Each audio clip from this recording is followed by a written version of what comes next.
France. Vincent Ferniaud. Mon ami Ferniaud. toi Ça, aussi, c'est un petit peu dissipé, Laurent. Oui, hein. ah bah là, aujourd'hui, si tu veux, là, on tient plus rien. hein. Alors, Vincent, et regarde là, l'autre, en subreptice, je sais pas ce qu'elle est en train de faire, Lana Simon, mais... ah bah tiens, tu parles. Toi aussi, tu étais là, à nos débuts. J'y étais.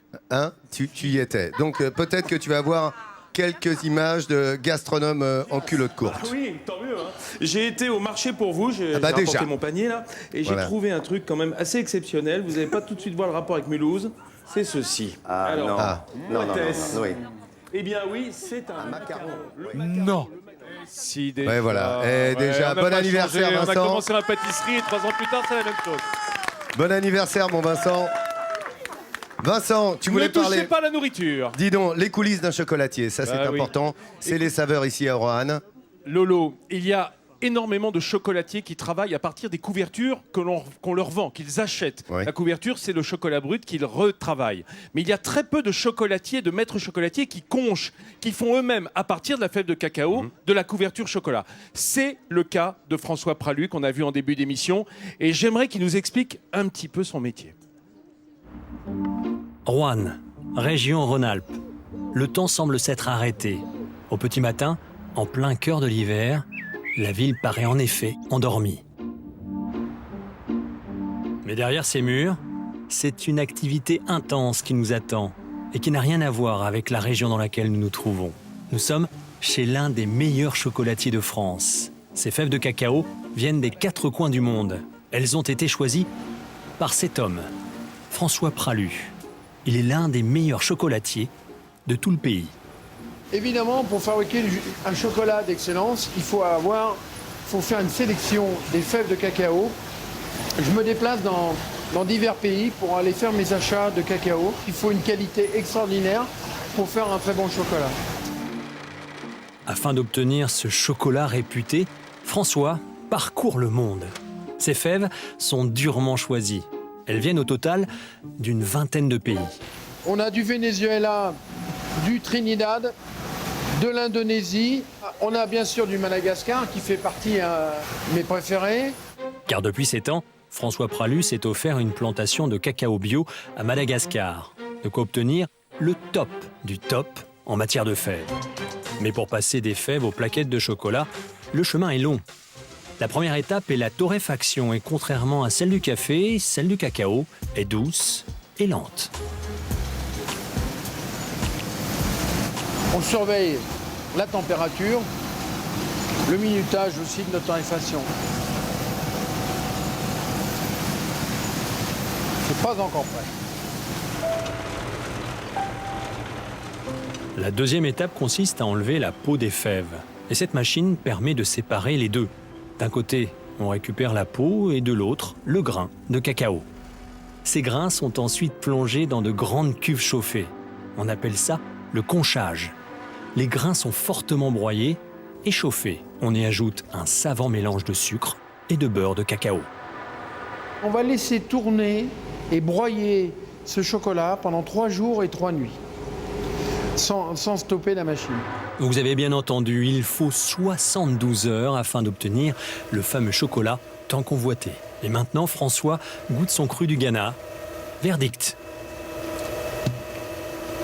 Non, elle est bien là, elle est bien. Il aurait peut-être fallu 3-4 degrés de plus quand même en torréfaction. Hein. Léger. Rien qu'en goûtant, il est capable de savoir ce qu'il manque dans son chocolat. C'est sa grande expérience qui parle. François est en effet un maître. À cette saison, elles sont un peu plus grosses. Il ne reste plus qu'à mouler le chocolat pour faire des tablettes. Et le balai mécanique va commencer.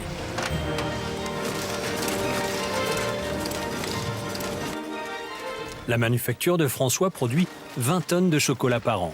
Uniquement des chocolats d'exception vendus dans 7 boutiques qu'il possède. Et son best-seller, le top de ses ventes, c'est cette pyramide avec une sélection de 10 tablettes de grands crus de cacao. Ça, c'est notre produit phare. Donc là-dedans, vous pouvez trouver des arômes champignons, des arômes mentholés, fumés, acidulés, amers, humus. Enfin, on peut trouver toutes sortes d'arômes, un peu comme dans les vins. Du chocolat qui se déguste comme du bon vin. Pourtant, ce n'est pas son chocolat d'excellence qui a rendu François si célèbre. Dans son atelier, on fabrique en effet une spécialité rouennaise dont le succès date de 1955. À l'époque, c'est son père Auguste qui dirigeait la maison. Son chef-d'œuvre, le voici, une brioche savoureuse aux éclats de praline maison. Direction le centre-ville de Roanne et ses rues piétonnes. C'est ici qu'est installée la boutique historique, fondée par le père de François. Alors, une grosse praline et une petite. Souvent imité, jamais égalé, on se bouscule pour venir acheter la spécialité de la maison. Certains samedis, la boutique en vend plus de 800. 60 ans d'expérience, 60 ans d'excellence. François et son incroyable savoir-faire font de ses chocolats et de sa brioche une véritable référence nationale.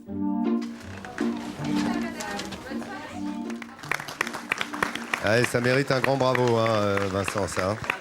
Ah oui, parce que, comme je vous le disais, c'est vraiment un travail de précision. Laurent, tu me permets, puisqu'on fête nos 3 ans aujourd'hui, il y a quand même quelqu'un qui était là dès le premier jour, c'est ma petite Ursula, qui est ma collaboratrice sur l'émission, qui est là à l'image. Et Ursula qui nous a vraiment, depuis 3 ans, gratifié d'un travail exceptionnel. Et je l'embrasse très fort. Elle est magnifiquement repeinte. Pendant qu'on y est, tiens, tourne ta caméra, j'ai Aline qui est là également. Oh là là, Aline, oh la vache. Voilà. Oh la vache. Voilà la demoiselle qui me supporte tous les jours, voilà, qui prépare les fiches de sorte que je puisse vous parler des villes. Voilà, il y a un gros travail. Il y a Hello qui est là également, Elodie qui est à côté, qui elle travaille avec Pierre Bonte, avec Nathalie Simon.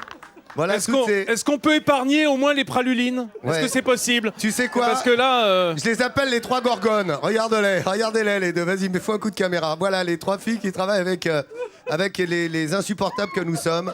Elles ont bien du courage. Merci les filles. Bravo. Dis-moi, parle-moi de... Tu voulais me parler Pralu. Un petit mot, oui, Ouais. effectivement, qui vient de le prendre dans la gueule. Eh bien... François, il va pas non, rater. Pralu, comme je vous le disais, c'est une maison... C'est son père hein, qui a initié cette praluline en 1955. On fête bientôt le 60e anniversaire, hein, l'année prochaine.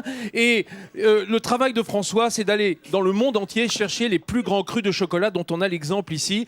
Et d'avoir su, en fait, hein, François... différencier les différents pays par goût, en fait. Regarde. Oui, en fait, j'ai voulu ne pas faire d'assemblage. Hein, j'ai voulu faire comme dans le vin. On reste dans les terroirs, dans les crus.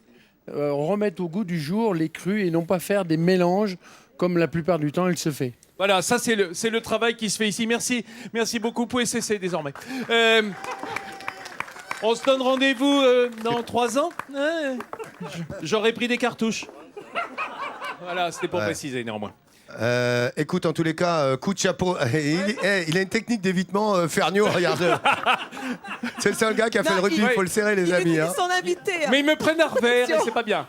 Regarde mon pépère, Pas de problème, je ne me départis pas de ma bonne humeur et de mon professionnalisme. Merci d'être venus, chers amis.